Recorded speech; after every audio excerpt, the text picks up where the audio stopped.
श्रीमद्भागवते महामुनि कृते किं वा परैरीश्वर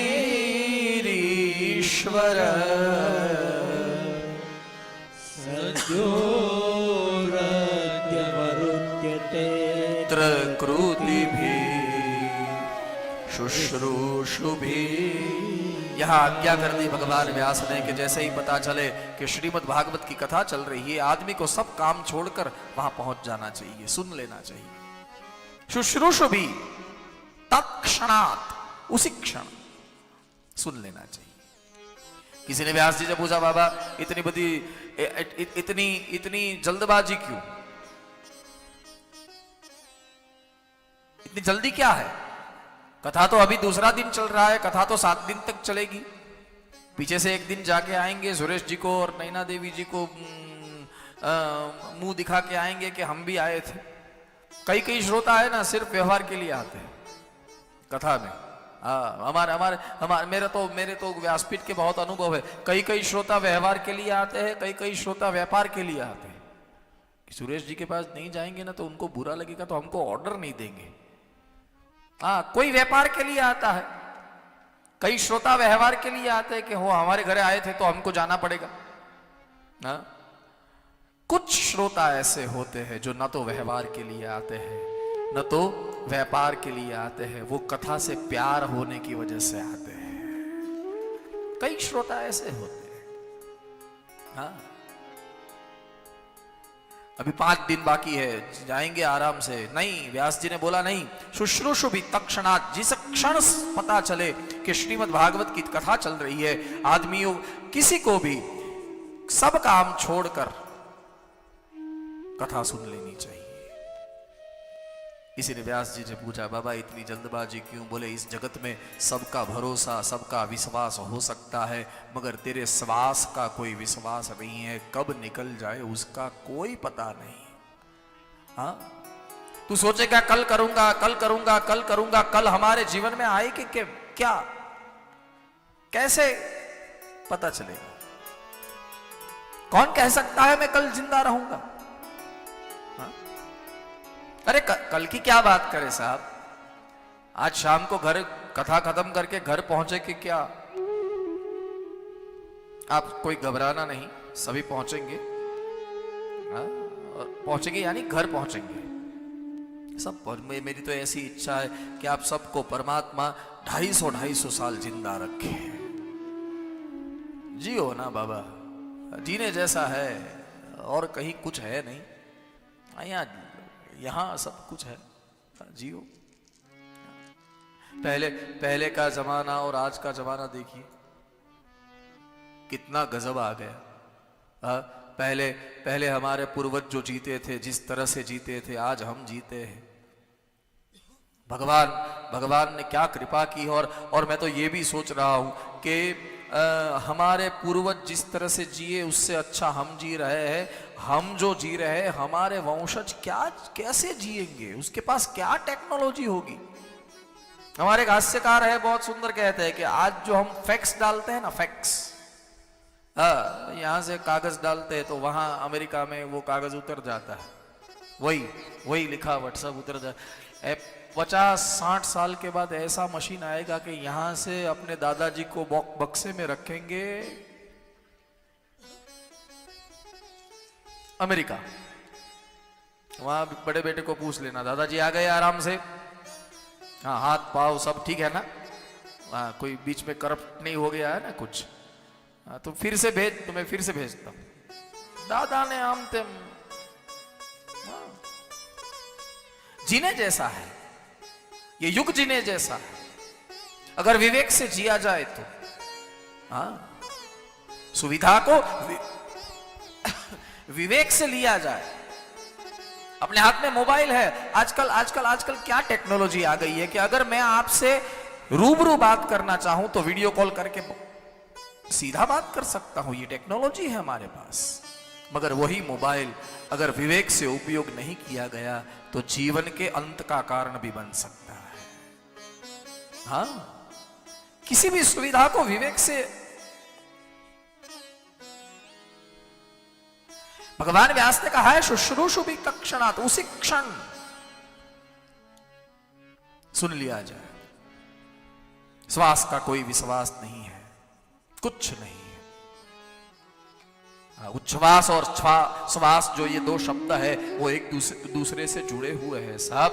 कभी जो वहां ब्रेक आया, यानी वहां जो कुछ टूट गया ना, तो हम इस दुनिया में ही नहीं रहेंगे।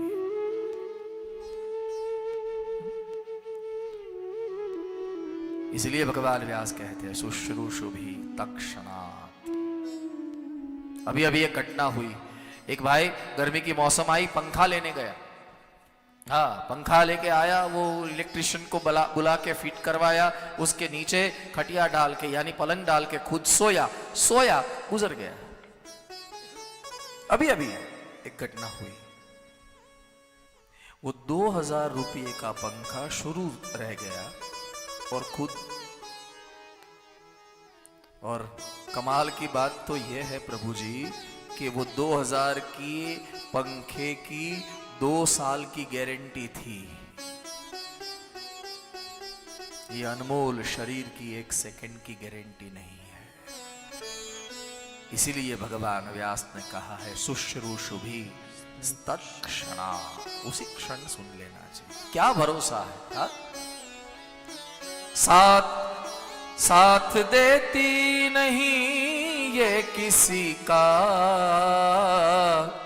साथ देती नहीं ये किसी का, क्या भरोसा है इस जिंदगी का, क्या भरोसा है इस, क्या भरोसा है इस जिंदगी का, क्या भरोसा है इस जिंदगी का। सांस रुक जाएगी चलते चलते, सांस रुक जाएगी, सांस यानी हाँ, हिंदी में सांस का दूसरा अर्थ भी निकलता है, वो नहीं सांस, वो ये श्वास की बात है। हाँ, सांस रुक जाएगी चलते चलते, सांस रुक जाएगी चलते चलते, क्षमा बुझ जाएगी जलते जलते, क्षमा बुझ जाएगी जलते जलते, दम निकल जाएगा, दम निकल जाएगा, दम निकल जाएगा, दम निकल जाएगा, दम निकल जाएगा, रोशनी का क्या भरोसा है, क्या भरोसा, क्या भरोसा है इस जिंदगी का, क्या भरोसा है इस। इसलिए हमारे दक्षिण गुजरात के एक संत है, बहुत पावन संत है, उनका नाम है रंग अवधूत बाप जी। उन्होंने एक सूत्र दिया है कि प्रति क्षण हमें ऐसा सोचना चाहिए, प्रति श्वास ऐसा सोचना चाहिए कि यही मेरा अंतिम श्वास है। इसलिए उन्होंने एक सूत्र दिया है इस जगत को, श्वासे श्वासे दत्त नाम स्मरात्मन। हाँ? प्रत्येक श्वास हम कार्य करते हैं, परमात्मा का कार्य, भले हम अपना व्यवहार का कार्य करें, कोई ऑफिस जाता है, कोई अपना कोई ना कोई काम करता है। मैं इतना ही पूछना चाहता हूं आप सबसे कि हाथ काम करते हैं, पैर काम करते हैं, जीभ क्या काम करती है? जीभ कुछ नहीं करती। तो आदमी को ऐसी आदत बनानी चाहिए कि हर एक काम में भगवान का नाम हो, प्रत्येक श्वास पे परमात्मा का नाम हो, प्रत्येक विचार में परमात्मा हो। हाँ? बहनें रसोई बनाती है तो रसोई बनाते बनाते हाथ काम करते हैं, पैर काम करते हैं, जीभ क्या काम करती है? कुछ नहीं। तो क्यों ना ऐसा किया जाए कि दाल बनाते वक्त, नमक डालते वक्त नाम लिया जाए हरे राम। नहीं हो सकता? मिर्ची डालते वक्त हरे कृष्णा, नहीं हो सकता? हो सकता है, क्यों नहीं हो सकता?